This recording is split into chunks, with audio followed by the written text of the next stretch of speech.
ಸ್ನೇಹಿತರೆ ನಮಸ್ತೆ.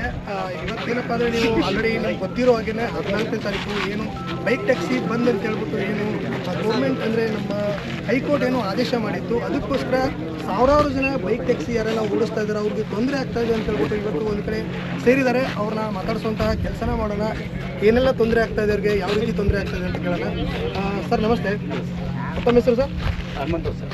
ಸರ್ ಏನು ನೀವೇನು ಮಾಡ್ತೀರಾ ಸರ್? ನೀವೇನು ಮಾಡ್ತೀರಾ ಸರ್? ನಾನು ಬೈಕ್ ಟ್ಯಾಕ್ಸಿ ಓಡಿಸ್ತಾ ಇದ್ದೀನಿ. ಓಕೆ. ಸೊ ಸುಮಾರು ಒಂದು 3 ಮಂತ್ಸಿಂದ ನಾನು ಮಾಡ್ತಿದ್ದೆ. ಸೊ ಈಗ ಘನ ಸರ್ಕಾರ ಏನಾಗಿದೆ, ನಾವು ಸಡನ್ನಾಗಿ ಬೈಕ್ ಟ್ಯಾಕ್ಸಿ ಅಖಂಡ ಕರ್ನಾಟಕದಲ್ಲಿ ಬೈಕ್ ಟ್ಯಾಕ್ಸಿನ ಸ್ಟಾಪ್ ಮಾಡಿದೆ, ನಿಲ್ಲಿಸಿದೆ.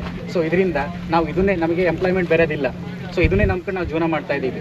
ಸೊ ಅಖಂಡ ಕರ್ನಾಟಕದಲ್ಲಿ ತುಂಬ 6 ಲಕ್ಷಕ್ಕಿಂತ ಎಷ್ಟು ಜನಗಳಿದ್ದಾರೆ ಇದನ್ನು ನಂಬ್ಕೊಂಡು. ಸಡನ್ನಾಗಿ ಸ್ಟಾಪ್ ಮಾಡಿರೋದ್ರಿಂದ ನಮ್ಮ ಕುಟುಂಬಗಳು ಬೀದಿಗೆ ಬಂದಿದ್ದಾವೆ. ಹೇಗೆಂದರೆ, ಯಾಕಂದರೆ ನಾವು ಇದನ್ನೇ ಅವಲಂಬಿಸಿದ್ದೀವಿ. ನಮ್ಮ ಕುಟುಂಬದಲ್ಲಿ ಯಾರು ಕೂಡ ಬೇರೆಯವರು ಅರ್ನಿಂಗ್ ಮಾಡೋರಿಲ್ಲ. ಸೊ ನಾವು ದಿನಗೂಲಿ ಥರ ಮಾಡಿಕೊಂಡು ನಮ್ಮ ಕುಟುಂಬ ಸಾಗಿಸ್ತಿದ್ದೀವಿ. ಮನೆ ಬಾಡಿಗೆ ಕಟ್ಟೋರಿಲ್ಲ, ಮತ್ತು EMI ಕಮಿಟ್ಮೆಂಟ್ಗಳು ಇರ್ತವೆ ಸರ್. ಮಕ್ಕಳಿಗೆ ಶಿಕ್ಷಣ ಕೊಡಿಸ್ಬೇಕು, ಮತ್ತು ಜೀವನೋಪಾಯಕ್ಕೆ ತುಂಬ ತೊಂದರೆ ಆಗ್ತಿದೆ. ಬರೀ ಹಣಕಾಸಿನ ವರ್ತನೆ ಅಲ್ಲ, ನಮಗೆ ಜಾಬ್ಲೆಸ್ ಆಗಿಬಿಟ್ಟಿದೆ ಸರ್. ಯಾಕಂದರೆ ನಮಗೆ ಬೇರೆ ಜಾಬ್ ಇಲ್ಲ ಬೇರೆ ಕಡೆಯಿಂದ. ಸೊ ಅದಕ್ಕೋಸ್ಕರ ನಾವು ಇದನ್ನೇ ಅವಲಂಬಿಸಿದ್ದೀವಿ. ಅದಕ್ಕೆ ಮಾನ್ಯ ಘನ ಸರ್ಕಾರದಲ್ಲಿ ನಾವು ವಿನಂತಿ ಏನಂದರೆ, ಮಾನ್ಯ ಮಂತ್ರಿಗಳಲ್ಲಿ ವಿನಂತಿ ಏನು ಮಾಡ್ತೀವಿ ಅಂದರೆ, ಸೊ ದಯವಿಟ್ಟು ಇದು ನಮ್ಮ ಈ ಕೋರಿಕೆ ಶಾಂತಿಯುತವಾಗಿ ನಾವು ನಡೆಸಿದ್ದೀವಿ. ಯಾವುದೇ ಥರ ಪಬ್ಲಿಕ್ ತೊಂದರೆ ಮಾಡಿಲ್ಲ ನಾವು. ಸೊ ಶಾಂತಿಯುತವಾಗಿ ನಾವು ಇದನ್ನು ಸೇರಿದ್ದೀವಿ. ನಮ್ಮ ಏನು ಸಹನೆ, ಏನು ನಮ್ಮ ಒಳಗಡೆಯಿಂದ ನೋವನ್ನು ವ್ಯಕ್ತಪಡಿಸ್ತಾ ಇದ್ದೀವಿ. ದಯವಿಟ್ಟು ಮಾನ್ಯ ಘನ ಸರ್ಕಾರವನ್ನು ಗಮನಕ್ಕೆ ತಗೊಬಂದು ನಮಗೆ ಮತ್ತೆ ಇದನ್ನು ಪುನರಾರಂಭ ಮಾಡೋದಕ್ಕೆ ಅವಕಾಶ ಮಾಡ್ಕೊಳ್ಬೇಕು ಅಂತ ನಾನು ಕೇಳ್ಕೊಳ್ತೀನಿ ಸರ್. ಸರ್, ಈಗ ನೀವು ಹೇಳಿದ್ರಿ ನಮಗೆ ಪ್ರಾಬ್ಲಮ್ ಆಗ್ತದೆ, ಬೇರೆ ಬೇರೆ ಕೆಲಸ ಇದ್ದಾವೆ, ಬಟ್ ಬೈಕ್ ಟ್ಯಾಕ್ಸಿನೇ ಯಾಕೆ ಬೇಕು ನಿಮಗೆ?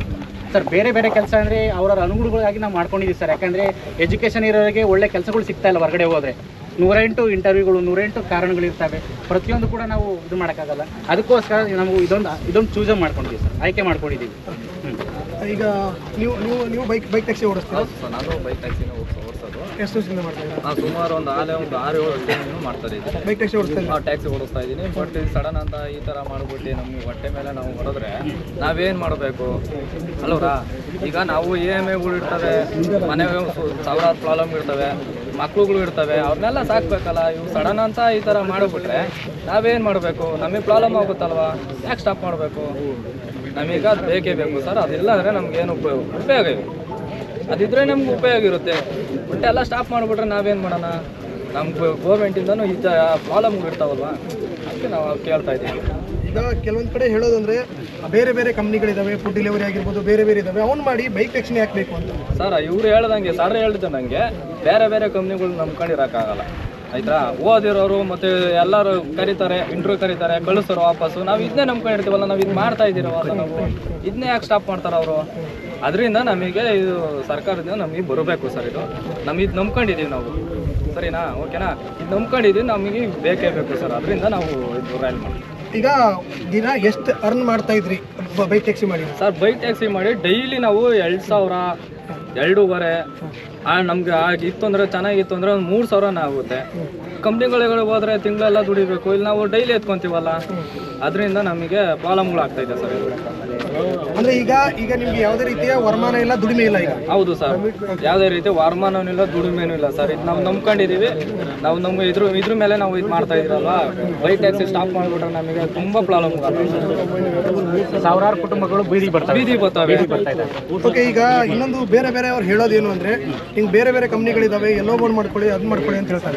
ಓಕೆ, ನಾವು ಅದನ್ನು ಅಕ್ಸೆಪ್ಟ್ ಮಾಡ್ತೀವಿ ಸರ್. ಈಗ ಒಂದು ಸರ್ಕಾರದಿಂದ ಒಂದು ನಿಯಮಿತ ನಿಯಮಗಳು ಮಾಡಿದ್ರೆ ನಾವು ಅದನ್ನು ಫಾಲೋ ಮಾಡೋಕೆ ರೆಡಿ ಇದ್ದೀವಿ ಸರ್. ದಯವಿಟ್ಟು ಬಂದ್ ಮಾಡಿರೋದನ್ನ ಓಪನ್ ಮಾಡಿ ಒಂದು ನಿಯಮಿತವಾಗಿ ನಿಯಮಗಳನ್ನ ಮಾಡಿ ವಿಧಿಸಿ, ಆ ನಿಯಮಗಳು ಬದ್ದಂತೆ ನಾವು ಮಾಡ್ಕೊಂಡು ಹೋಗ್ತೀವಿ. ನಾವು ಸರ್ಕಾರಕ್ಕೆ ಏನು ನಿರ್ಧಾರ ತೊಗೊಂಡಿದೆಯೋ, ಏನು ನಿಯಮಗಳು ಕಾನೂನುಗಳು ರೀತಿಯಲ್ಲಿ ಅವ್ರು ಏನು ಮಾಡ್ತಾರೋ ಅದಕ್ಕೆ ನಾವು ಬದ್ಧವಾಗಿರ್ತೀವಿ. ಅದೇ ಥರ ನಾವು ಮಾಡ್ಕೊಂಡು ನಾವು ಪ್ರಾರಂಭ ಮಾಡ್ತೀವಿ ಸರ್. ಅಂದರೆ ಬೇರೆ ಬೇರೆ ಹೇಳೋದೇನು ಅಂದರೆ, ಇಲ್ಲ ನಮಗೆ ಈಗ ಎಲ್ಲೋ ಬೋರ್ಡ್ ಆಗಿರ್ಬೋದು, ಬೇರೆ ಬೇಡ, ನಮಗೆ ಬೈಕ್ ಟ್ಯಾಕ್ಸಿನೇ ಬೇಡ ಅಂತಾರೆ ಕೆಲವ್ರಿಗೆ ಸರ್. ಕೆಲವರು ಅವಲಂಬಿಸಿರ್ತಾರೆ ಸರ್. ಎಲ್ಲರೂ ಕೂಡ ಆಟೋದಲ್ಲೇ ಹೋಗೋಂಥವ್ರು ಇರೋದಿಲ್ಲ. ಎಲ್ಲರೂ ಕೂಡ ಟ್ಯಾಕ್ಸಿ ಕಾರ್ ಬುಕ್ ಮಾಡ್ಕೊಂಡೇ ಹೋಗಿರಲ್ಲ ಸರ್. ಎಲ್ಲ ಬಡ ಕುಟುಂಬದಲ್ಲಿ ಇರ್ತಾರೆ. ಒಂದು ಆಟೋ ಮಾಡ್ಕೊಂಡು ಇಲ್ಲಿಂದ 3 ಕಿಲೋಮೀಟರ್ ಹೋದರೆ ಅವರು 100 ರೂಪಾಯಿ ಕೇಳ್ತಾರೆ ಸರ್. ಸೊ ಬೈಕ್ ಟ್ಯಾಕ್ಸಿಲಿ ಅಟ್ಲೀಸ್ಟ್ ಒಂದು 20 ರೂಪಾಯಿ, ಒಂದು 3 ಕಿಲೋಮೀಟರ್ ಹೋದ್ರೆ 20 ರೂಪಾಯಿ ಇರುತ್ತೆ ಸರ್. 20 ರೂಪಾಯಿ 30 ರೂಪಾಯಿ ಇರುತ್ತೆ. ಸೊ ಬಡವರಿಗೆ ಅನುಕೂಲ ಆಗುತ್ತೆ ಅಂತ ನಾವು ಒಂದು ರಿಕ್ವೆಸ್ಟ್ ಮಾಡ್ತಿದ್ದೀವಿ ಸರ್. ಇನ್ನೊಂದು, ಇಲ್ಲಿ ಬೈಕ್ ಟ್ಯಾಕ್ಸಿ ಮಾಡೋರಲ್ಲಿ ಏನೇನು ಕ್ವಾಲಿಫಿಕೇಶನ್ ಆದವ್ರು ಇದ್ದಾರೆ ಅಂತ ನಿಮ್ಗೆ ಗೊತ್ತಿರೋದು? ಸರ್ 10th ಮಾಡಿರೋರು ಡಿಗ್ರಿ ಇದ್ದಾರೆ, PUC ಮಾಡಿರೋರು SLC ಫೇಲ್ ಆಗಿರೋರು ಇದ್ದಾರೆ ಸರ್. ಈಗ ಹೊರಗಡೆ ಜಾಬ್ ಸಿಗಲ್ಲ SLC ಫೇಲ್ ಆಗಿರೋರಿಗೆ. ಸೊ ಬಟ್ ಅವರು ಕೂಡ ಮಾಡ್ತಿದ್ದಾರೆ 10th PUC ಡಿಗ್ರಿ ಎಲ್ಲ ಹೈ ಡಿಗ್ರಿ ಮಾಡಿರೋರು ಕೂಡ ಮಾಡ್ತಿದ್ದಾರೆ ಸರ್. ಮಾಡ್ತಿದ್ದಾರೆ. ಯಾಕಂದರೆ ಜೀವನೋಪಾಯಕ್ಕೆ ಏನು ಮಾಡೋಕ್ಕಾಗಲ್ಲ ಸರ್, ಅದಕ್ಕೋಸ್ಕರ ಇದನ್ನೊಂದು ಆಧಾರ ಮಾಡ್ಕೊಂಡಿದ್ದಾರೆ. ಸರ್ ನೀವು ಹೇಳಿ ಎಷ್ಟು ದಿನದಿಂದ ಮಾಡ್ತಾ ಇದ್ದೀರಾ? ಸರ್ 3 ತಿಂಗಳಾಯಿತು. ಹಾಂ 3 ತಿಂಗಳಿಂದ ಮಾಡ್ತಿದ್ದಾರೆ. ಓಕೆ. ಈಗ ಬೇಕಿದ್ದಾಗೆ ಸ್ಟಾಪ್ ಮಾಡಿದ್ದಾರೆ. ನಾವು ಏನು ಮಾಡಬೇಕು? ಬೇರೆ ಕಡೆ ನಮಗೆ ಕೆಲಸಗಳು ಸಿಗ್ತಾ ಇದೆ. ಈಗ ನೋಡಿ ಗಾಡಿ EMI ಕಟ್ಟಬೇಕು, ನಾವು ಗಾಡಿ EMI ಕಟ್ಟೋಕ್ಕೂ ನಮ್ಮ ಹತ್ರ ದುಡ್ಡಿಲ್ಲ. ಆ ಥರ ಎಲ್ಲ ಪ್ರಾಬ್ಲಮ್ ಆಗುತ್ತೆ. ಅವ್ರು ಹೇಳ್ತಾ ಇದ್ದಾರೆ ಇದಕ್ಕಿದ್ದಾಗೆ ನಾವು ಎಲ್ಲ ಬೇರೆ ಸ್ಟೇಟ್ಗಳಲ್ಲೆಲ್ಲ ಮಾಡ್ತಾ ಇದ್ದೀವಿ. ಬೇರೆ ಸ್ಟೇಟ್ಗಳಲ್ಲಿ ಮಾಡ್ತಾ ಇರೋದು ನಮಗೂ ಪರ್ಮಿಷನ್ ಕೊಡಿ ಅಂತ ಕೇಳ್ತಾರೆ. ಗೌರ್ಮೆಂಟಿಂದ ಏನೇನು ರೂಲ್ಸ್ ಮಾಡ್ತಾರೋ ಮಾಡಲಿ, ಸ್ಟಾಪ್ ಮಾಡೋದು. ಸ್ಟಾಪ್ ಮಾಡೋದು ನೋಡಿ ಇಷ್ಟು ಜನಕ್ಕೆ ತೊಂದರೆ ಆಗುತ್ತೆ. ಯಾರೋ ಒಬ್ಬರಿಗೆ ತೊಂದರೆ ಆದರೆ ಬೇಡ ಅಂತೀವಿ, ಎಲ್ಲರಿಗೂ ತೊಂದರೆ ಆಗುತ್ತೆ. ಈಗ ಎಲ್ಲೋ ಬೋರ್ಡ್ ಮಾಡಿ ಏನು ರಿಸ್ಟ್ರಿಕ್ಷನ್ ಕೊಡ್ತೀರಾ ಕೊಡಿ, ಬಟ್ ನಮಗೆ ಬೈಕ್ ಟ್ಯಾಕ್ಸಿ ಕೊಡಿ. ಪರ್ಮಿಷನ್ ಕೊಡಿ ಖಂಡಿತ. ಓಕೆ. ಈ ಥರ ಮಾಡಿಕೊಡಿ. ಬೇರೆ ಸ್ಟೇಟ್ಗಳಲ್ಲಿ ಮಾಡಿರೋದನ್ನ ನೋಡಿ ನೀವು. ನಿಮಗೂ ಟೈಮ್ ಕೊಟ್ಟಿದ್ದೀವಿ ನಾವು, 6 ವಾರ ನೀವು ಟೈಮ್ ಕೊಟ್ಟಿದ್ವಿ, ನಾವು 6 ವಾರ ಇದು ಮಾಡಿದ್ದೀವಿ. ಈಗ ಸಡನ್ನಾಗಿ ಸ್ಟಾಪ್ ಮಾಡಿದ್ರೆ ನಾವು ಎಲ್ಲೋ ಹೋಗ್ತೀವಿ. ಈಗ ಇನ್ನೊಂದು ಮಾತು ಕೂಡ ಕೇಳಿ ಬರ್ತಾ ಇದೆ, ಏನಪ್ಪ ಅಂದರೆ ಬೈಕ್ ಟ್ಯಾಕ್ಸಿಲಿ ಮಹಿಳೆಯರಿಗೆ ಸೇಫ್ ಇಲ್ಲ ಅನ್ನೋ ಒಂದು ಮಾತು. ಸರ್ ಇವಾಗ ನೀವು ಆಟೋದಲ್ಲಿ ಹೋಗ್ತಾ ಇದ್ದೀರಾ, ಆಟೋದಲ್ಲಿ ಹೋದಾಗ ಅವ್ರಿಗೇನಾದ್ರು ಆಕ್ಸಿಡೆಂಟ್ ಆಯಿತು ಅಂದರೆ ಇನ್ಶೂರೆನ್ಸ್ ಕ್ಲೈಮ್ ಮಾಡೋದಕ್ಕೆ ಎಷ್ಟು ದಿವಸ ಬೇಕಾಗುತ್ತೆ? 2 ತಿಂಗಳು 3 ತಿಂಗಳು ಬೇಕಾಗುತ್ತಲ್ವ. ನಾವೊಂದು ಕ್ಲಿಕ್ ಮಾಡಿ, ಒಂದು ಬಟನ್ ಕ್ಲಿಕ್ ಇದೆ ನಮ್ಮ ಹತ್ರ, ಇಮಿಡಿಯೇಟಾಗಿ ಅವ್ರಿಗೆ ಹಾಸ್ಪಿಟಲ್ಗೆ ಅಡ್ಮಿಟ್ ಆಗ್ತಿದೆ, ಹಿಂಗೆ ಅವ್ರಿಗೆ ಕ್ಲೈಮ್ ಆಗುತ್ತಲ್ಲ ನಮ್ಮಲ್ಲಿ ಇದೆ. ಆಟೋದವ್ರ ಹತ್ರ ಆ ಥರ ಕೊಡೋದಿಲ್ಲ. ಮತ್ತು ಬೈಕ್ ಟ್ಯಾಕ್ಸಿಯಲ್ಲಿ ಬರೋದು ಒಂದೇ, ಒಬ್ಬರೇ ಬರ್ತಾರೆ. ಆಟೋದಲ್ಲಾದ್ರೆ 3-4 ಜನಕ್ಕೆ ಆಕ್ಸಿಡೆಂಟ್ ಆಯಿತು ಅಂದ್ರೆ ಅವ್ರನ್ನೆಲ್ಲ ನೋಡ್ಕೊಳ್ಳೋದು ಕಷ್ಟ ಆಗುತ್ತೆ, ಆಂಬುಲೆನ್ಸ್ ಕೊಡಬೇಕು, ಅದೆಲ್ಲ ಆಗುತ್ತೆ. ನಮ್ಮಲ್ಲಿ ಆಯ್ತಿಲ್ಲ, ಒಂದೇ ಒಂದು ಕ್ಲಿಕ್ಕಲ್ಲಿ ನಿಮ್ಮ ಇನ್ಶೂರೆನ್ಸ್ ಕ್ಲಿಯರ್ ಮಾಡೋದು ನಮ್ಮಲ್ಲಿ. ನೀವು ಎಷ್ಟಾರು ಮಾಡ್ತಾ ಇದ್ರಿ ಮುಂಚೆ? ಸರ್ 1,500 2 ಸಾವಿರ. ಈಗ ನಿಮ್ಮದು ಏನೋ ಇಲ್ಲ ಈಗ ಸರ್ ಈಗ ನಾವು ಬೆಂಗಳೂರಲ್ಲೆಲ್ಲ ಇದು ಮಾಡ್ತಿದ್ದೀವಿ, 25-30 ಸಾವಿರ ರೂಪಾಯಿ ದುಡಿಯೋರು ಇದ್ದಾರೆ ತಿಂಗಳಿಗೆ. ನಮ್ಮಲ್ಲಿ ತುಮಕೂರಲ್ಲಿ ಬಂದ್ಬಿಟ್ಟು 10 ಸಾವಿರ ಕೊಟ್ಟರೆ ಹೆಚ್ಚು, ತಿಂಗಳಿಗೆ 10 ಸಾವಿರ ಕೊಟ್ಟರೆ ಹೆಚ್ಚು. ನಾವು ಅದ್ರಲ್ಲಿ ಏನು ಮಾಡ್ಬೋದು? ನೀವು 10 ಸಾವಿರ ತಗೊಂಡು ಹೆಂಡತಿ ಮಕ್ಕಳನ್ನ ಸಾಕ್ತದ, ಬಾಡಿಗೆ ಕಟ್ಟೋದ, ಗಾಡಿಗಳು EMI ಕಟ್ಟೋದ, ಏನು ಮಾಡೋದು? ಈ ಇದರಿಂದ ಇದು ಬೈಕ್ ಟ್ಯಾಕ್ಸಿ ಓಡಿಸೋದ್ರಿಂದ ನಮಗೊಂದು 15-20 ಸಾವಿರ ರೂಪಾಯಿ ಒಳ್ಳೆ ಬರ್ಮಾನ ಆಗುತ್ತೆ.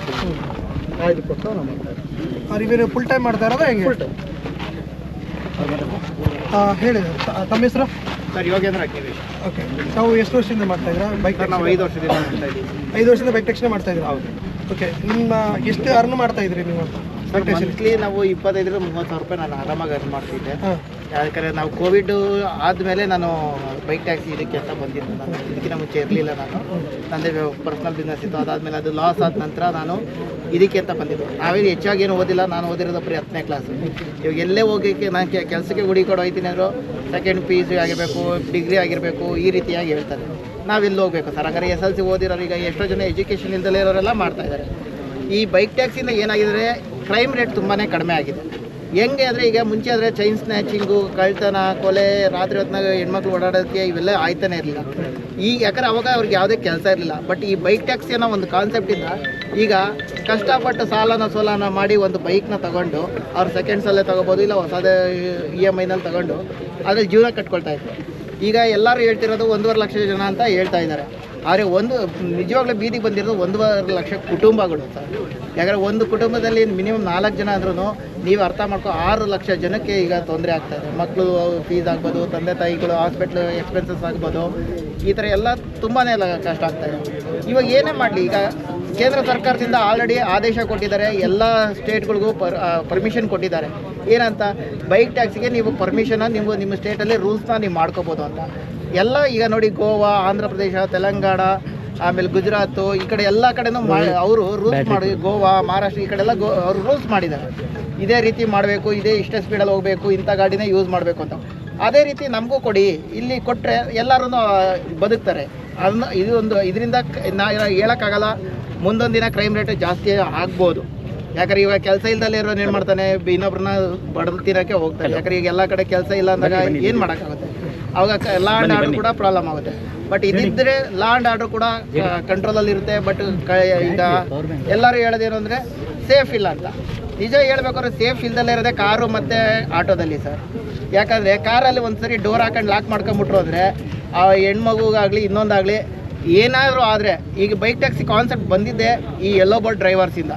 ನೀವೆಲ್ಲ ನೋಡಿದ್ರೆ, ನೀವು ಹಿಸ್ಟ್ರಿನ ತೆಗೆದು ನೋಡಿದ್ರೆ 2014 ಮುಂಚೆ ಆದಂಥ ಹೆಣ್ಮಕ್ಳ ಮೇಲೆ ಆದಂಥ ರೇಪ್ ಅಟೆಂಪ್ಟ್ ಆಗಲಿ, ದೌರ್ಜನ್ಯಗಳಾಗಲಿ, ಕಳ್ತನಗಳಾಗಲಿ, ಇದೆಲ್ಲ ಆದಮೇಲೆ ಬೈಕ್ ಟ್ಯಾಕ್ಸಿ ಕಾನ್ಸೆಪ್ಟ್ ಅನ್ನೋದು ಹುಟ್ಟಿತ್ತು.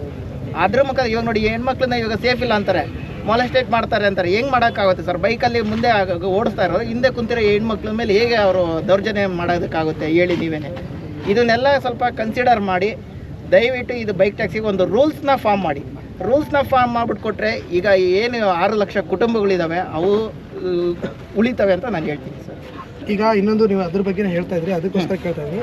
ಈಗ ಲಾಸ್ಟು ಒಂದು 2-3 ಕೇಸ್ ಆಗಿದ್ದಾವೆ, ಮಹಿಳೆಯರ ಮೇಲೆ ದೌರ್ಜನ್ಯ ಆಗಿರ್ಬೋದು, ಅತ್ಯಾಚಾರದ ಒಂದು ಈ ಥರ ಆಗಿರ್ಬೋದು, ಆ ಥರನ ಆಗಿದ್ದಾವೆ, ಅದಕ್ಕೇನು ಹೇಳ್ತೀರಾ ಸರ್? ಹಾಗಾದ್ರೆ ಇದಕ್ಕಿಂತ ಮುಂಚೆ ಆಟೋದಲ್ಲಿ ಕ್ಯಾಬಲ್ಲಿ ಆಗಿದೆ, ಹಾಗಾದ್ರೆ ಅವನ್ನೆಲ್ಲ ಬಂದ್ ಮಾಡಿ.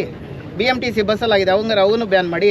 ಮತ್ತೇನಕ್ಕೆ ಬೇಕಂಗಾರೆ ಟ್ರಾನ್ಸ್ಪೋರ್ಟೇಷನ್? ಹಂಗಾರೆ ಈಗ ಎಲ್ಲ ಒಂದು ಊರು ಅಂದಮೇಲೆ ಒಳ್ಳೇದು ಇರುತ್ತೆ, ಕೆಟ್ಟದ್ದು ಇರುತ್ತೆ. ಯಾರೋ ಕೆಲವರು ಕೆಟ್ಟದ್ದು ಮಾಡಿದ್ದಾರೆ ಅನ್ನೋ ಮಾತ್ರಕ್ಕೆ ಎಲ್ಲರನ್ನೂ ಅದೇ ರೀತಿ ತೂಗೋದು ತುಂಬ ತಪ್ಪಾಗುತ್ತೆ ಸರ್. ಅದರಿಂದ ಈಗ ಹಂಗಂದ ಮಾತ್ರಕ್ಕೆ ಈಗ ನೋಡಿ, ಈಗ ಆಕ್ಸಿಡೆಂಟ್ ಆದರೆ ಸೇಫ್ ಇಲ್ಲ ಅಂತಂದರು. ಈಗ ರೀಸೆಂಟಾಗಿ ನೋಡ್ದಂಗೆ ಆಟೋಗಳು ನೀವು ನೋಡ್ತಾ ಇದ್ರಿ, ಎಷ್ಟು ಜನ ಸತ್ರು. ಬಸ್ಗಳಿಂದ BMTC ಬಸ್ಗಳಿಂದ 2 ಬಸ್ಗಳ ಮಧ್ಯೆ ಆಟೋ ಸಿಗಾಕೊಂಡು ಸತ್ತೋಯ್ತು. ಈಗ ಹಂಗಾರೆ ಬಸ್ ಹಂಗಾರೆ ಬ್ಯಾನ್ ಮಾಡೋಕ್ಕಾಗುತ್ತಾ? ಆಟೋನ ಬ್ಯಾನ್ ಮಾಡ್ಬೋದಾ ಹೇಳಿ? ಈಗ ಎಲ್ಲರೂ ಹೇಳೋದೇನು ಅಂದರೆ ಇದಕ್ಕೆ ಇಲ್ಲೀಗಲ್ ಅಂತ. ಹಂಗಾರೆ ಆಟೋ ಲೀಗಲ್ ಆಗಿದೆಯಾ? ಆಟೋ ಬಂದು ಆ್ಯಪಲ್ಲಿ ಓಡೋಂಗಿಲ್ಲ ಅಂತ RTOನೇ ಹೇಳಿದೆ. ಮತ್ತು ಇವರು ಆ್ಯಪಲ್ಲಿ ಯಾಕೆ ಓಡಿಸ್ತಿದ್ದಾರೆ? ಹಂಗಾರೆ ಅವ್ರು ಮಾಡ್ತಿರೋದು ಇಲ್ಲೀಗಲ್ ಅಲ್ವಾ? ಈಗ ಲೆಕ್ಕಾಚಾರದಲ್ಲಿ ಲೈಸೆನ್ಸ್ ಅಂತ ತೊಗೊಳ್ಳೋಣ. ಈಗ ಅವ್ರೇನು ಹೇಳ್ತಾರೆ, DL ಪರ್ಮಿಟ್ ಇಲ್ಲ ಅಂತ ಎಲ್ಲರೂ ಹೇಳ್ತಾರೆ. ಆಟೋಗೆ ಬಂದ್ಬಿಟ್ಟು 3.5 ಲಕ್ಷ ಆಟೋಗಳು ಈಗ ನಮ್ಮ ಸದ್ಯದಲ್ಲಿ ಕರ್ನಾಟಕದಲ್ಲಿ ಇದ್ದಾವೆ, ಅಲ್ಲ ಬೆಂಗಳೂರಲ್ಲಿ ಇದೆ ಅಂತಾರೆ.